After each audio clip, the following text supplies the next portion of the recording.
La grande famille La Foi des Rachetés, Shalom. Ceux qui sont en présentiel avec nous, comme nos frères et sœurs qui sont sur des réseaux sociaux, nous vous espérons très bien portants par la grâce de Dieu.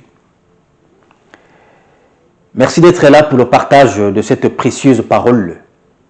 Ce matin, nous allons voir que un thème n'est pas un slogan. Et lorsque Dieu donne un thème comme la vie chrétienne victorieuse pour l'année 2025, c'est parce qu'il veut que nous puissions vivre ces thèmes. C'est parce qu'il a vu qu'il y a une nécessité pour nous, ses enfants. Les autres ne nous jugent pas tellement sur ce que nous disons. Notre témoignage n'est pas jugé par ça. Non. Notre témoignage est jugé par notre manière de vivre notre vie chrétienne. Soit elle est victorieuse, ou soit elle est remplie de défaites. Alors, nous allons prier avant de commencer avec notre enseignement. Excellent Père de grâce et Dieu d'amour et d'éternité, merci. Nous avons une reconnaissance immense envers toi pour le souffle de vie, pour tous tes bienfaits qu'on ne peut pas compter. Seigneur Dieu, nous avons besoin de ton aide. Nous voulons vivre notre vie chrétienne victorieuse dans ta présence, avec tes instructions, avec tes directives, surtout que le glorieux Saint-Esprit nous conduise de maintenant jusqu'à l'éternité dans le bon chemin au nom de Jésus-Christ. Amen. Gloire à Dieu pour ces dimanches dans la présence de notre Dieu. Nous allons continuer avec notre titre « Les lois établies, suite ». Il y a beaucoup à dire, bien entendu, mais nous sommes en train d'aller étape par étape. C'est important d'être organisé avec le Seigneur. Retenez ceci. Lorsque Jésus-Christ est mort sur la croix, il a pris sur lui notre condamnation. Il a pris les châtiments qui nous étaient dus à tous. Et tous ceux qui croient en lui reçoivent la vie éternelle et ne sont plus condamnés par Dieu. Si nous ne sommes plus condamnés par Dieu, alors quelle est cette loi spirituelle, satanique, qui peut justement nous condamner? Nous allons prendre justement un cas d'étude afin de faire réfléchir notre mémoire, afin de comprendre ce que nous voulons expliciter ou enseigner ce dimanche. Écoutez, vous êtes interpellés par les agents de l'ordre et on vous écoute. Après avoir été auditionné, il y rapporte le rapport auprès d'autorités compétentes. Et cette autorité compétente a examiné votre dossier et a vu et déclaré que vous êtes libre, vous êtes innocent de toute forme d'accusation qui ont été formulées contre vous. Directement, les agents de l'ordre vous apportent, bien entendu, le message qui est une bonne nouvelle, que vous êtes libre. Mais, comme coutume, chez nous ici, vous devez payer quelque chose avant d'être relâché, avant d'être libéré. Alors, si vous payez cette somme qu'on vous a demandée par les agents de l'ordre, pas par l'autorité compétente, c'est que vous acceptez la corruption. Vous acceptez leurs lois qu'ils ont eux-mêmes établies là où on vous a interpellé. Ce n'est pas une loi qui vient de l'autorité compétente, non. Mais la loi, ce sont eux-mêmes qui, justement, ont organisé cette corruption, cette loi que, ici, comme coutume, vous devez faire ceci. Même si on vous autorise la liberté, mais vous devez quand même payer autant pour être relâché. Si vous payez, vous vous plongez vous-même dans l'ignorance parce que vous ne connaissez pas vos droits, vos devoirs et votre liberté. Maintenant, si vous refusez de payer, qu'est-ce que vous allez faire? Vous allez faire du bruit. On appelle ça du bruit. Un bruit positif. Dans le sens que les échos puissent parvenir à l'autorité compétente qui va descendre en personne pour savoir qu'est-ce qui se passe ou qui va être informé de ce qui se passe, etc. Et après avoir été au courant, il va les condamner parce qu'il avait déjà donné son dernier mot. C'est lui qui est l'autorité compétente là où vous êtes. Amen. Et à cette même allure, vous serez relâchés, libérés, et eux seront punis parce que c'est une forme de corruption. C'est ça aussi. Sur le plan spirituel, Dieu, dans sa parole, nous rassure qu'il n'y a aucune condamnation pour ceux qui sont en Jésus. Jésus-Christ, avant de mourir sur la croix, il dit ouvertement, il dit que tout est accompli. Dans le tout qui a été accompli, votre liberté a été accomplie. Amen. Maintenant, ça peut arriver que vous vous retrouvez dans une situation, dans une famille où il y a des lois. Parce que dans chaque famille, il y a des lois. Ça peut être une loi positive, ça peut être une loi négative. Dans chaque secteur, dans chaque village, dans chaque groupement, dans chaque secteur, dans chaque pays, dans chaque royaume, il y a toujours des lois. Des lois et des règlements intérieurs. Qui, lorsque vous breakez la loi, lorsque vous désobéissez à la loi, automatiquement, vous serez sanctionné par des règlements intérieurs. Alors, ça peut arriver que vous vous retrouvez dans certaines familles qui ont des lois qui ont été établies avant votre naissance. Et Dieu vous dit que dès que vous devenez chrétien, vous êtes libre en Christ Jésus. Et lui-même, Jésus avait dit que tout a été accompli. Personne ne peut encore nous condamner. Aucune loi encore terrestre, satanique et démoniaque, peut encore nous condamner ou nous tenir en otage. Alors, si vous essayez d'obéir parce qu'ils vont vous dire quoi? Oui, on a compris que tu es devenu chrétien, oui, que tu suis le Seigneur Jésus, mais nous, chez nous, depuis que nos grands-pères ont laissé ceci, nous devons toujours obéir. Ah bon? Nous devons toujours faire ceci. Toutes leurs paroles qui ont été bien préparées afin d'envoûter des générations, de freiner des générations, de maudire des générations. Si vous acceptez de suivre leurs propositions, c'est comme une personne qui paye, même si l'autorité compétente avait déjà déclaré que la personne est libre.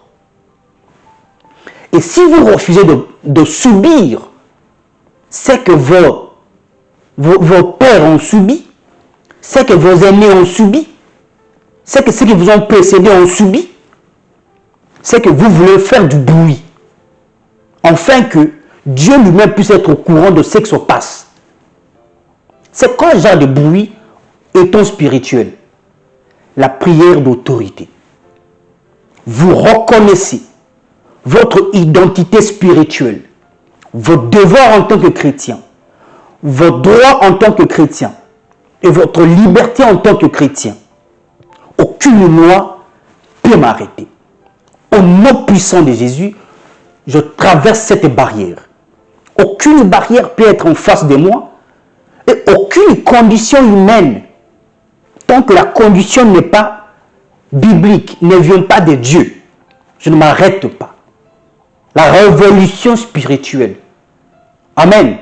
Si la Bible dit dans le livre de Proverbes chapitre 28, verset 18, que quand il n'y a pas de révélation, le peuple est sans frais. Heureux si il observe la loi. La loi de l'Éternel, bien entendu, de Dieu. Alors, si vous n'avez pas de révélation de connaître qui vous êtes, vous n'aurez même pas l'idée de prier, de faire une prière d'autorité. Ici, ce n'est plus une prière. On va arriver aussi dans une étape de prière pour vivre une vie chrétienne victorieuse. Parce qu'on est en train d'aller étape par étape, pas à pas. On ne court pas. La prière d'autorité va vous permettre d'accepter votre identité spirituelle et de déclarer avec fermeté, avec foi et toute forme de barrière, d'échec, des réclamations, de proclamations de famille seront tombées, seront brisées, des chaînes. Parce que quoi? Il est dit dans Jérémie chapitre 33, verset 3 que « Invoque-moi et je te répondrai, je t'annoncerai de grandes choses cachées que tu ne connais pas. » Ah bon? C'est que il y a des choses cachées que nous ne connaissons pas. Et Dieu veut que nous puissions vivre une vie chrétienne victorieuse en cette année. Mais avant de commencer la vie chrétienne victorieuse, nous avons besoin de connaître les choses cachées, d'avoir la révélation sur notre être, sur notre identité spirituelle. Enfin, d'avoir nos droits, de connaître nos devoirs et notre liberté, notre espace de liberté. Sinon, nous serons toujours en train de subir les lois qui ont été établies. Amen. Ces lois ont été établies par qui? Retenez ceci. Dans chaque village, comme j'ai dit précédemment, il y a un chef. Dans chaque famille, il y a un chef. Dans chaque secteur, il y a un chef. Amen. Même ici en Angleterre, nous avons un roi. Nous avons un roi en Espagne, il y a un roi au Maroc, il y a un roi en Belgique. Nous avons plusieurs rois et plusieurs chefs. Mais parfois, je vais commencer par ici. Récemment ici, c'était le 13 ou le 12 comme ça, quelque chose. Dans des métros en Londres, il y avait des gens qui marchaient nus, sans pantalon, avec des caleçons, des papas, des mamans, etc. Mais c'est autorisé. Parce que chaque roi est un chef spirituel. Chaque chef de coutume, chaque chef coutumier est un chef spirituel. Amen. Chaque chef de secteur est un chef spirituel. Mais quelle spiritualité? Quelle spiritualité? Alors, on ne peut pas vous donner un chef ou vous établir un chef ou un roi pour ne pas être un chef spirituel. Parce que vous devez connaître exactement ce qui se passe pendant la nuit. Et ils font leur cérémonie, travail, etc. pendant la nuit. Et vous devez être au courant de tout ce qui se passe. Qui passe la nuit ici, qui font ceci.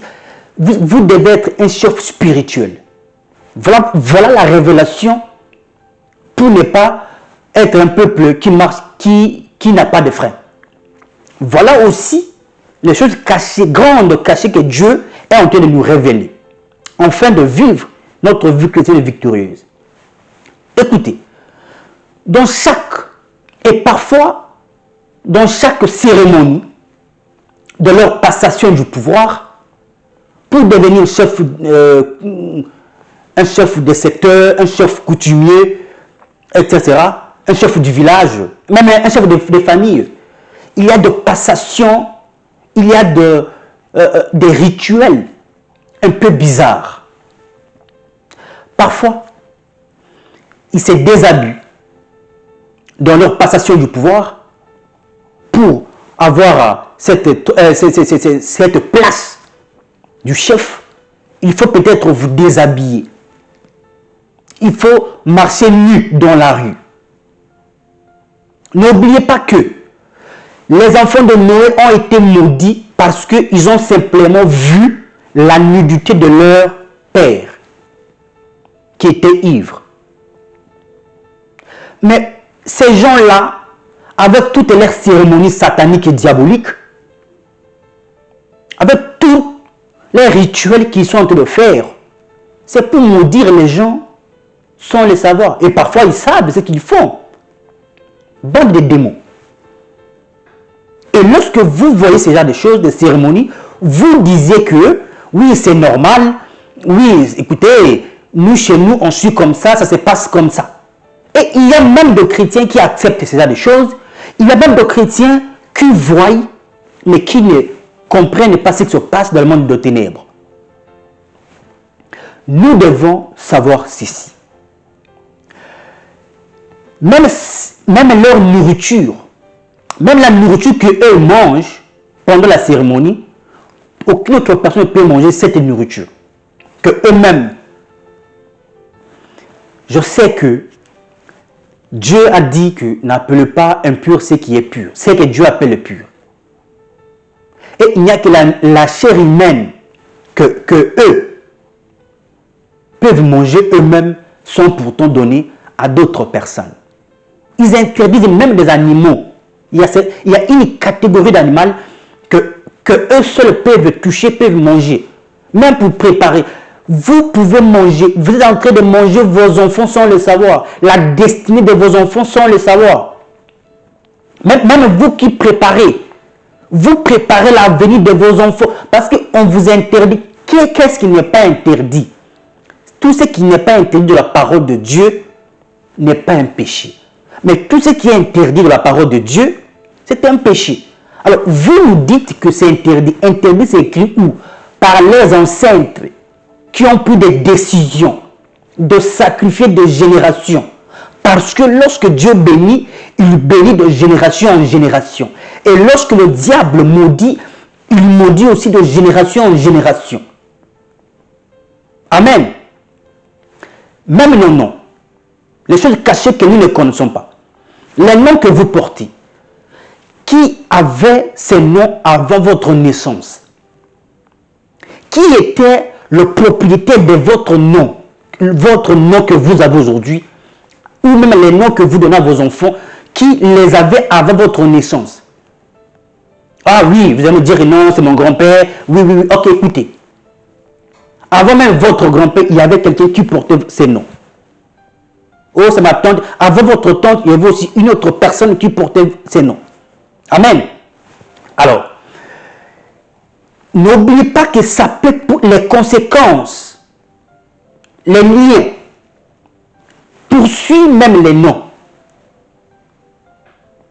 Si la personne qui portait votre nom avait des liens, n'était pas, d'ailleurs la majorité n'était pas née de nouveau, mais ils ont seulement pris les noms, on nous a donné. Qu'est-ce qu'ils ont dit?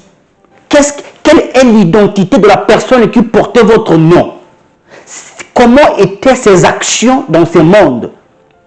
Il faisait quoi? Il était qui? Lorsque je dis il avait quoi, ou il faisait quoi, pas seulement qu'il avait beaucoup d'argent. Non. C'est pas sur le plan. Même le diable a beaucoup d'argent. Il donne de l'argent à qui il veut. Amen. On ne parle pas d'argent ici, on parle de la liberté, on parle de la liberté d'être épanoui spirituellement en Christ et Jésus et vivre sa vie chrétienne victorieuse, étant libre, sans pourtant être condamné par des lois qui ont été établies par ces gens-là. Amen. Alors, les noms-là, ils ils ont sacrifié quoi? Ils ont dit quoi? Parce que même nous sommes parents.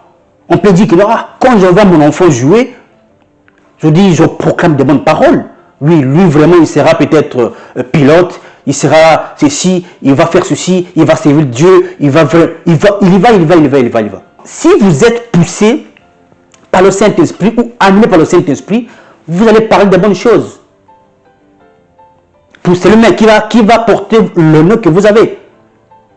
Mais si vous n'êtes pas animé par le Saint-Esprit, il y a un autre esprit qui vous anime, qui va parler, qui va imposer des choses, des lois. Voilà pourquoi il y a des personnes dans une grande famille comme la vôtre.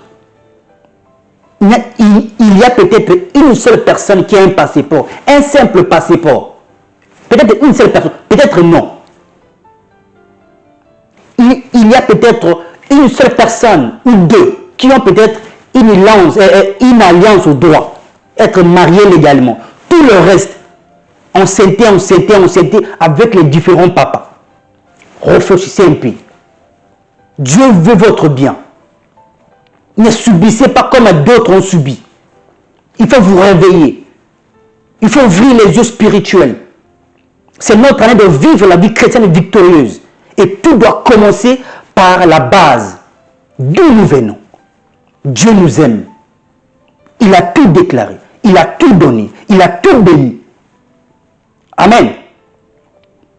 Nous ne pouvons pas subir des choses, des lois que les gens qui ont établi ce genre de lois sont déjà décédés il y a 2 siècles, il y a 2 années, et nous allons subir ce genre de lois.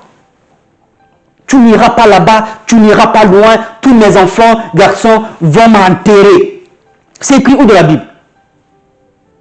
Donc, quand ils prononcent comme ça, vous n'irez pas loin. Vous n'irez pas loin. Mais s'il y a des opportunités, vous n'irez pas loin dans la vie. Toujours rester au village. Toujours votre pensée, toujours au village. Voilà pourquoi parfois vous rêvez, vous retrouvez au village. Il y a des réclamations qui poursuivent votre nom. Qui poursuivent votre nom. On va arriver au sang de Jésus pour tout nettoyer. Mais allons doucement. Allons doucement. Des choses cachées, des grandes choses cachées que vous ne maîtrisez pas. Et ça fait parfois mal. Lorsque vous voyez une personne chercher Dieu de tout son cœur, et vous parle une révélation qui vient de Dieu, vous boudez, la personne ne sera jamais encore à vos côtés. Parce que vous ne voyez pas les choses de la même manière. On peut naître dans une même famille, mais nous n'avons pas parfois les mêmes combats. Le nom que vous portez et le nom que moi je porte parfois n'est pas pareil. Il y a des gens qui, du côté de son papa, son grand-père était chef coutumier ou son père était chef coutumier. Du côté de sa maman aussi, son grand-père aussi était chef coutumier ou son père ou sa mère, etc. Imaginez quel genre de lien. Un chef, c'est un chef spirituel. Un chef coutumier, c'est un chef spirituel. La mauvaise spiritualité. Car il siège, il contrôle le territoire, il contrôle le village. Amen. Alors, on ne peut pas subir. Peut-être la personne qui avait même déclaré ces genres de loi que tous les enfants vont toujours traîner ici, que tous les enfants, femmes, toutes les filles ne se marieront pas mais auront des enfants. Il y a de bizarres choses. De bizarres choses. Sans évoluer. Vous voyez que des grands voleurs, des beaux garçons, mais des grands voleurs, des grands bandits. Il y a des réclamations, frère. Alors, si vous ne connaissez pas votre identité spirituelle, votre devoir en tant que chrétien, votre droit plutôt, et votre liberté, vous ne ferez rien. Vous allez subir aussi.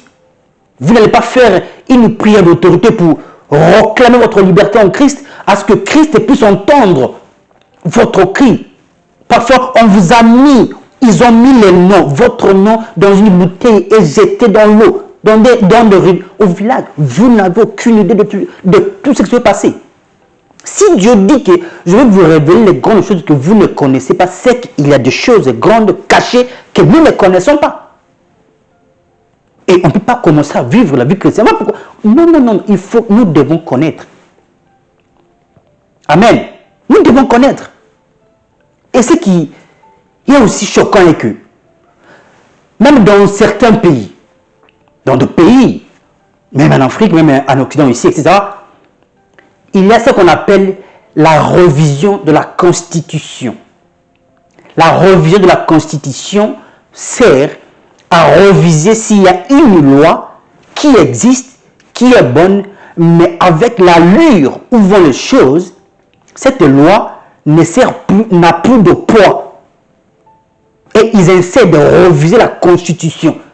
Mais nous, en tant qu'humains, sur le plan spirituel, les lois que nos familles, que nos aïeux, que nos ancêtres ont établi ça. Amen. Qui revise. Nous devons toujours obéir à ça. Nous devons toujours subir à ça.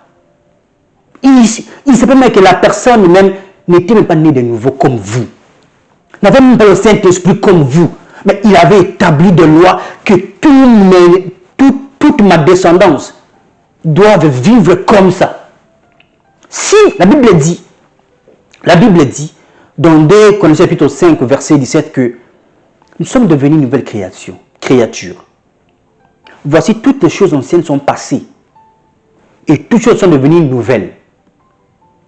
Si vous êtes devenu chrétien, une nouvelle création, la créature en Christ, vous devez oublier toutes les choses anciennes et recommencer votre vie chrétienne avec de nouvelles choses de Christ, avec les instructions de Christ, avec les enseignements de Christ. Si vous n'arrivez pas à marcher selon les instructions de Christ, vous ne serez pas protégé par Christ. Nous devons être conscients que demeurer à l'ombre, aux enseignements, aux instructions de Christ va me permettre de me reposer à son ombre. Christ a un grand parapluie. Un grand parapluie qui peut contenir tout le monde. Il lui plaît fortement dehors. Alors il veut que nous tous, nous ne puissions pas être mouillés. Venez en lui, vous tous qui êtes fatigués, de blocages, de liens de famille, de réclamations de famille, de poursuites sataniques, abritez sous son ombre. Il a un grand parapluie. Et ce parapluie, c'est spirituel. À condition de demeurer sur ses enseignements, de demeurer sur ces instructions qui nous transmettent. Amen. Nous avons besoin de ça pour nous reposer à son ombre. L'odeur est gâtée, frère. Il y a des gens qui ont de mauvais cœurs. Il y a des gens qui ont de mauvais cœurs. Ce qu'ils font, parfois, ils ne savent pas ce qu'ils font. Mais vous devez toujours suivre. Suivre. Oh, nous, chez nous, dans notre coutume, voici, quand on fait ceci, on doit faire cela. C'est biblique ou c'est votre coutume? Si c'est votre coutume, beaucoup vont me taxer de quoi que ce soit, mais moi, ce qui est important pour moi est que je m'attache à ce que Dieu dit. Je ne m'attache pas à ce que la coutume a dit, non plus ce que mes grands-parents ont dit avant de mourir. Ne vous attachez pas à ça. Attachez-vous à ce que Dieu a dit. C'est ça qui va rester, c'est ça qui va rester éternel. D'ailleurs, la preuve en est que ils ont été enterrés, tous vos ancêtres ont été enterrés. Mais Jésus-Christ est mort et ressuscité. Il y a une nuance. Il était aussi mort, mais ressuscité maintenant. Et il vit. Alors, nous allons nous attacher à ce que Christ dit ou veut, ou à ce que nos ancêtres ont déclaré, ont établi sur nous. Vous voulez subir. Christ avait déjà déclaré que vous êtes libre. Il n'y a aucune condamnation. Il n'y a aucune condamnation. Aucune. Aucune condamnation. Et vous voulez subir. Et vous acceptez de subir. Faites du bruit. Faites une prière d'autorité. Reconnaissez votre identité spirituelle. Vous serez relâchés.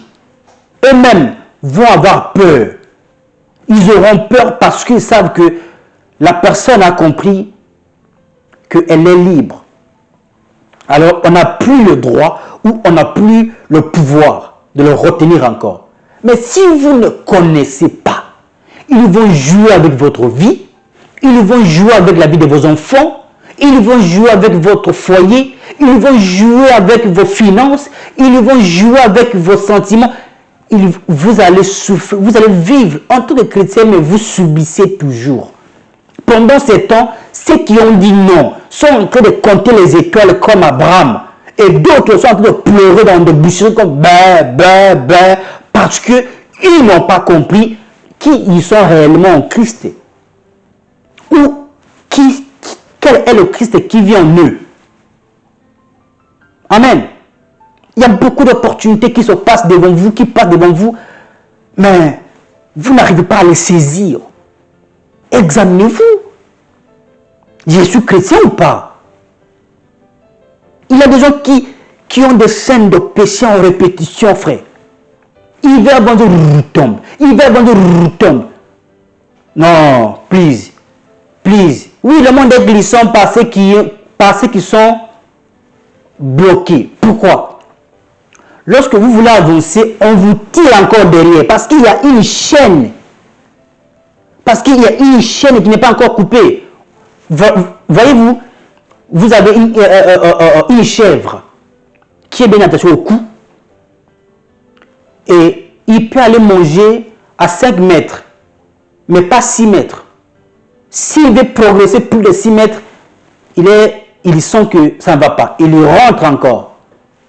Il y rentre encore là où il est attaché.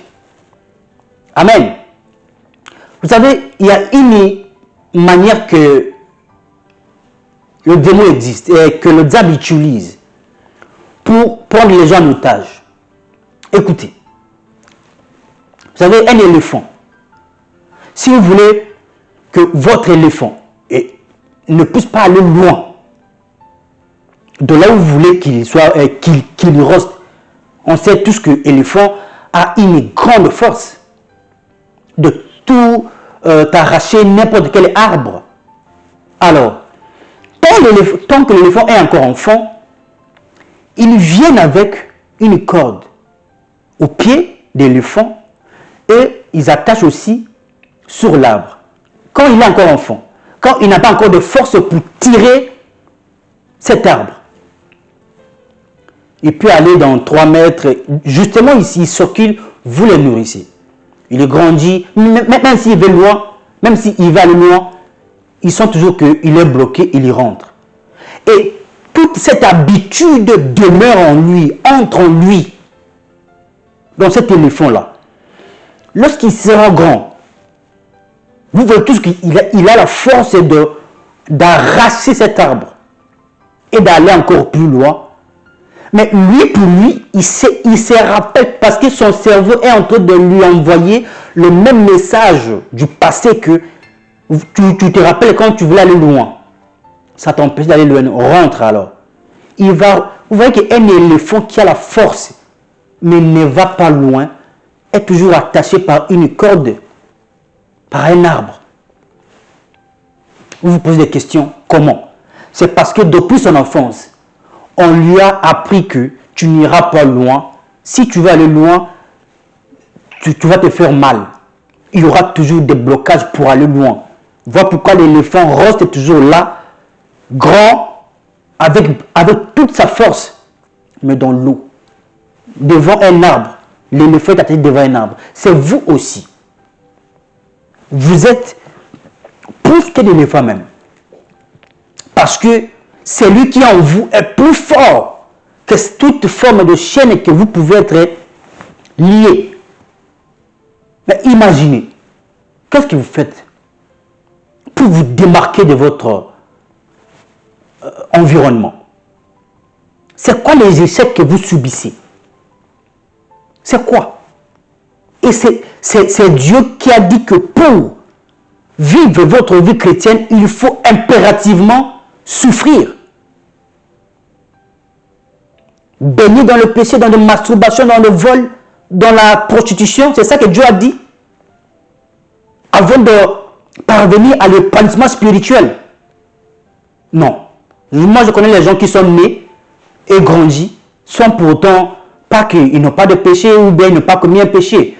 Mais ce sont des péchés que tout être humain peut commettre. Mais leur vie avance spirituellement. Leur vie chrétienne est victorieuse. Parce que leurs parents ont pris le temps de prier pour eux, de les consacrer au Seigneur, de proclamer de belles paroles sur eux. Et il y a des gens, quel est cet enfant qui n'a jamais commis une bêtise devant ses parents? Qui? Tous ont commis des bêtises. Mais parfois, ça fait mal. Lorsqu'un enfant commet une bêtise, directement de mauvaises paroles sortent. De mauvaises paroles sortent de la bouche des parents. Pour maudire, bien entendu. Vous ne savez pas à qui vous vous adressez. Il a quel cœur? Il a quelle intention? Et toutes ces lois vont poursuivre votre enfant. Et les réclamations, et les conséquences vont être son partage négativement, bien entendu. Alors, les lois établies ont été établies pour eux qui sont partis ou qui acceptent de subir cette vie qu'ils ont acceptée. Nous ne voulons pas marcher sans frein. Nous avons besoin de la révélation de Dieu afin d'avoir de freins. Comment nous arrêter? Avec qui causer? Avec qui faire des affaires? Et avec qui évoluer dans la vie? Etc. Amen. On n'a pas besoin de quoi que ce soit. Le dimanche prochain, on va continuer avec tout ce que Dieu a versé justement pour que cette année soit réellement une année d'enseignement profond pour la vie chrétienne victorieuse. On va toucher tous les domaines de la vie. Parce que c'est ça Dieu. Dieu est celui qui prend du néant pour faire quelque chose que personne pouvait imaginer. On vous a peut-être déclassé sur la course, peut-être oublié, peut-être jeté, mais Dieu vous voit et il veut que, il veut vous prendre, il veut vous utiliser, il veut vous laver pour présenter au monde. Voici la personne que vous avez déclassée, que vous avez déclarée incompétente, est devenue une personne qui gagne les âmes. Pour moi, qui est à son service. Que Dieu vous bénisse abondamment et on se retrouve le dimanche prochain pour la continuation de notre thème. On va aller étape par étape. C'est tellement enrichissant que Dieu va nous bénir abondamment.